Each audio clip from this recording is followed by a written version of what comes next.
So hello friends, आज हम पढ़ने जा रहे हैं क्लास 10 क्षितिज किताब का चैप्टर नंबर 1 जो कि सूरदास द्वारा लिखा गया है। उनका जन्म जो है 1478 में हुआ था। उन्होंने अपने ग्रंथ सूर सरावली में जो है ये पद से को लिखा है।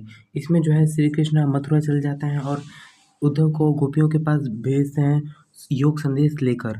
पर गोपियाँ जो है वीरा वेदना की याद में जलती रहती है और दिन भर श्री कृष्ण के बारे में सोचती रहती है। तभी वहाँ पे एक भौर आ जाता है और वहाँ से ब्रह्म गीत का शुरुआत होता है। तो हम लोग इस अपने चैप्टर को एनिमेशन के थ्रू अच्छे से समझेंगे और लाइन बाय लाइन एक्सप्लेनेशन करेंगे। तो अपना चैप्टर स्टार्ट करते हैं।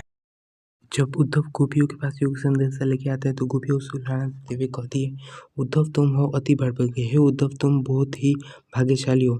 अपरस रस सने तगादे से नाहिन मन लगे। तुम उस प्रेम रूपी धागे के समान हो जो श्री कृष्ण के पास रहकर भी उसके प्रेम से वंचित है। गोपियाँ उद्धव को कमल के पत्ते से कंपित करते हुए कहती है, पुरैन पात्र जल भीतर तारस दे न धागी। तुम उस कमल के उस पत्ते के समान हो जो रहता तो है जल के भीतर, पर जल का एक भी दाग उस पर नहीं पड़ता है। अब दूसरी बार गोपियाँ जो है उद्धव को कंपेयर करते हुए कहती है, जो जल महा तेल की घाघरी बूंद न ताको लागी, प्रीति नदी में पाँव न बुरे हो, दृष्टि न रूप परागी। जिस प्रकार तेल की गगरी को जल में भिगोने पर भी उस पर पानी की एक बूंद भी नहीं ठहर पाती, ठीक उसी प्रकार तुम श्री कृष्ण रूपी प्रेम की नदी के साथ रहते हुए भी उसमें स्नान करने के बाद तो दूर तुम पर तो श्री कृष्ण प्रेम की एक छींट भी नहीं पड़ी। सूरदास अबला बोरी गुड़ चाटी जो आगी। गोपियाँ उद्धव से कहती है कि तुम कृष्ण के प्रेम में नहीं पड़े, पर हम भोली भाली गोपियाँ उनके प्रेम में पड़कर उस प्रकार हो गई हैं जिस प्रकार बिना गुड़ के चींटी नहीं रह सकती और उनके प्रेम में लीन हो गई हैं। अब अपनी लाइन में एक्सप्रेशन करते, उद्धव तुम हो अति बड़भागी अपरस रहत सने तगादे नाहिन। उद्धव तुम बहुत भाग्यशाली हो, प्रेम रूपी धागे में नहीं बंधे हो। पुरैन पात्र रहत जल भीतर तारस दे न धागी। जिस प्रकार कमल का पत्ता जल के भीतर रहते हुए भी पानी की एक बूंद भी उस पर नहीं आती, जो जल माँ तेल की गागरी बूंद न ताको लागी। इस प्रकार तेल की गागरी में पानी का एक बूंद भी नहीं टिकता, प्रीति नदी में पाँव न बोरियो, दृष्टि तुम न रूप परागी।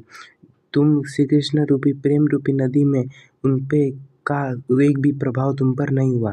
सूरदास अब हम भोरी गुड़ चाटी जो लागी। सूरदास जो है गोपियाँ कहती है कि हम भोली भाली और अबला हो गई हैं और हम उस चींटियों के समान है जो गुड़ के बिना एक पल भी नहीं रह सकते। अब हम पढ़ेंगे दूसरा पद, पहले एनिमेशन के थ्रू फिर उसके बाद लाइन बाय लाइन। मन की मन ही मांझ रही। जो भी गोपियों की मन की बात थी वह उनके मन ही में रह गई, यानी मन में जो भी प्रेम क्रोध था वो उनके मन में रह गया। अब वो उद्धव से पूछती है कि हे उद्धव, हम किसे जाके अपनी मन की बात कहें, हमारे जो भी प्रेम है वो किसे जाके बतलाएं। अवधि आधार आस आवन की तन मन बिथा की। अवधि को आधार मानकर और ये आशा लगा बैठा है कि श्री कृष्ण आएंगे। गोपिया के तन मन की जो पीड़ा है और बढ़ रही है, वो समझते थे कि अगर कृष्ण आएंगे तो उनका दुख खत्म हो जाएगा। अब इन जोग संदेश सुनी सुनी बिरहिनी बिरह दही। अब श्री कृष्ण के द्वारा भेजा गया योग संदेश सुनकर वो अंदर ही अंदर जलने लगी।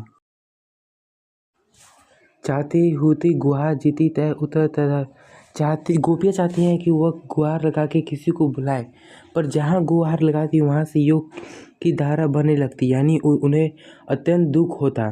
सूरदास अब धीर धरई क्यों मर्यादा न आए। सूरदास कहते हैं कि अब गोपियाँ धैर्य कैसे रखे, क्योंकि श्री कृष्ण ने अपनी मर्यादा का पालन नहीं किया। मर्यादा यह है कि प्रेम अगर किसी को दें तो उससे प्रेम मिले, पर श्री कृष्ण ने मर्यादा का उल्लंघन किया। हम मिलते हैं अगली वीडियो में, तब तक के लिए bye bye. Please subscribe, comment and like my channel.